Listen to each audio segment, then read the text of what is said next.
லக்ஷ்மி கடாட்சியம் பெருக. அதிகாலை 5 மணிக்கு கொல்லைப்புற வாசலை திறந்து வைத்து பின்னரே தலைவாசலை திறக்க வேண்டும்.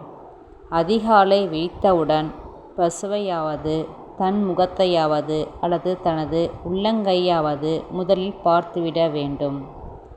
செவ்வாய் வெள்ளிக்கு 5 முகம் கொண்ட குத்து விளக்கு ஏற்றி திருமகளை வழிபட வேண்டும்.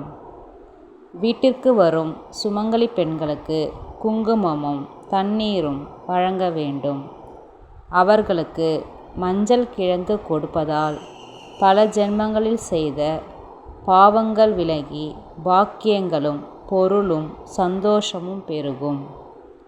ஒவ்வொரு பௌர்ணமி அன்றும் மாலை குளித்து சத்தியநாராயணனை துளசி செண்பக மலர் இவைகளால் அர்ச்சித்து பால் பாயாசம் கல்கண்டு கனி வகை வைத்து வணங்கிய பின்னரே இரவு உணவு உண்ண வேண்டும்.